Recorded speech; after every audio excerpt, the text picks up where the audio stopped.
What's the emotion there, Sean? Frustrated, annoyed? No, I think you're frustrated but disappointed. You can't help but be disappointed.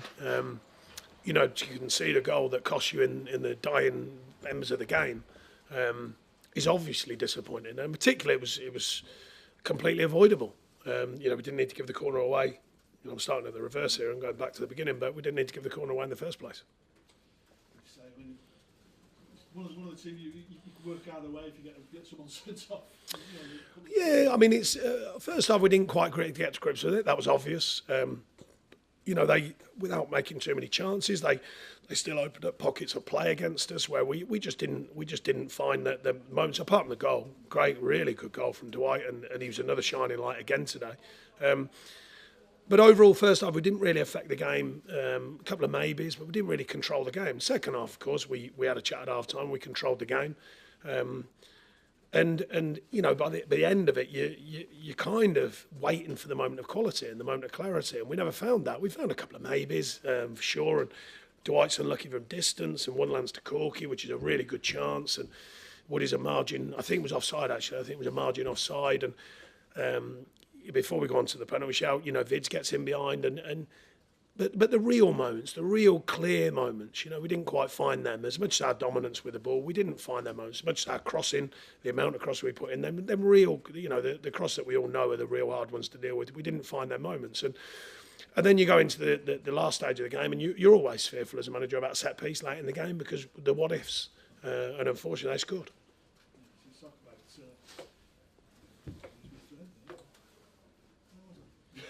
I don't know where you were.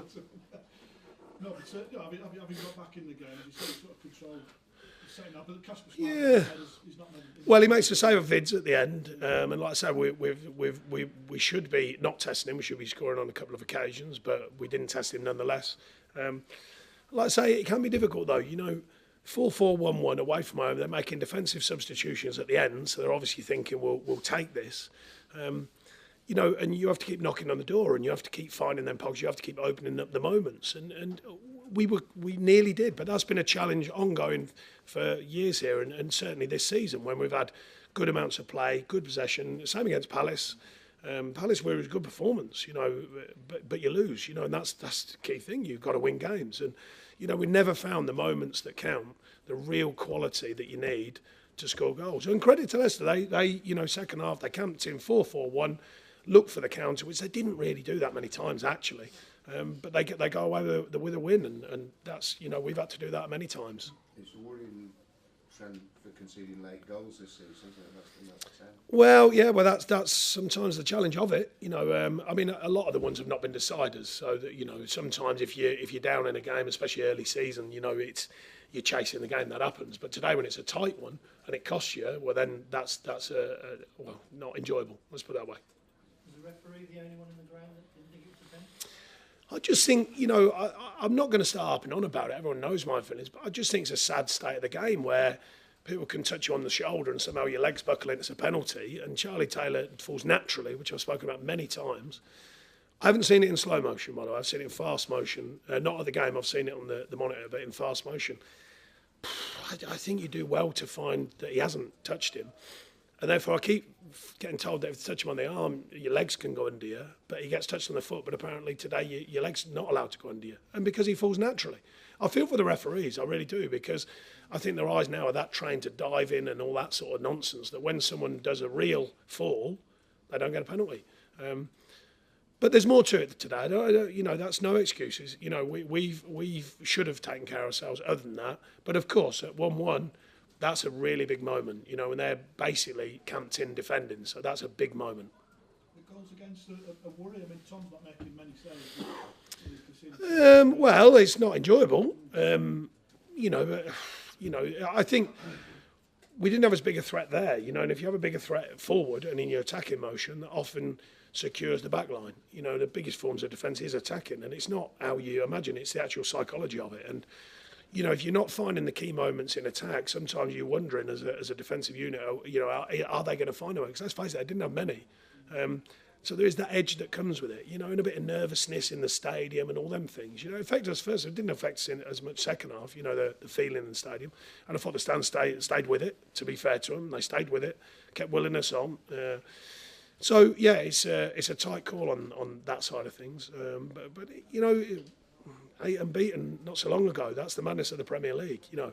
So we've got to remind ourselves of the good work there, make sense of what's just happened in the last 4 games, and then take it forward.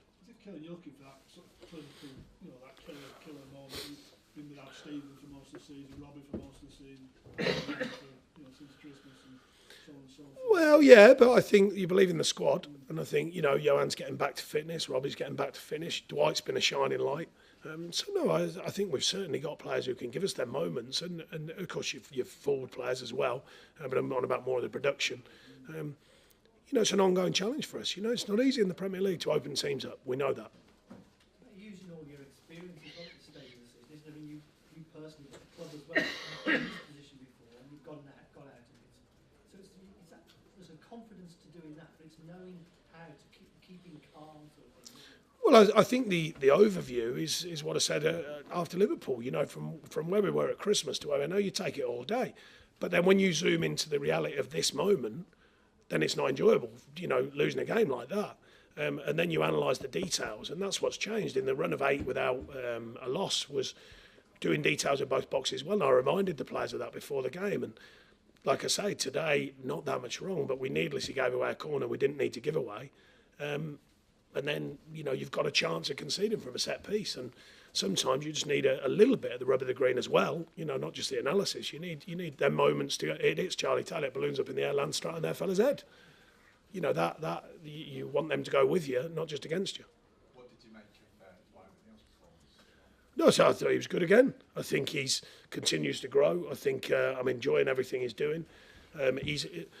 I think one of his best things is when he has a lull in a game, it doesn't put him off. He keeps going and keeps going and keeps going, and he'll give you another moment. And I think that's a real, you know, for a young man, that's a real powerful thing to do, because when you're young, performances, I'm talking about individuals now, your individual performance can creep away from you and you're not quite sure how you get it back.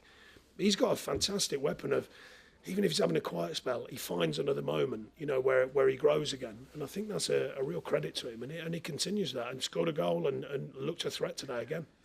Does he learn in at a time like this, and you're in a situation like this? Oh, fantastic. You know, all these experiences for him are superb, you know, and I think that will continue his growth, you know, as a player. Because it's not just about out there, the whole thing, you know, feeling what's going on, all of that. He'll be certainly standing in good stead. Where every moment counts, doesn't it? Absolutely. I like the fact that he's not afraid to have a go either as well. So sometimes you do need to cross rather than shoot. There was one in the second half where he shot and all his teammates were thinking, should have crossed. Yeah, but that's learning the game, though. Stop him though, did he? No, that's right. Scored, didn't he? Yeah, fantastic effort when he's driven inside, which is what we thought of putting him that side, because we know he can drive inside. We know he's got a cannon on the left foot. No, I think that's part of his learning, you know, but the odd mistake he makes is quickly forgiven by me. You know, he's 19, he's learning the game and learning the game at arguably the top level. And in a team that are still finding it tough at times. So, no, a massive amount of credit goes to him. Pleased for a break now, or do you sooner just to get next games as soon as possible? No, I think a break is valid. I think we've got a few going on international duty. I think there's sometimes it's timing, you know, and we've had a tough run, and now it's about, okay, remind yourselves of the good work done, you know, not so long ago, just before that, and get ready for the next batch of games that comes. Really important games, as they always are. Cheers, everyone. Thank you.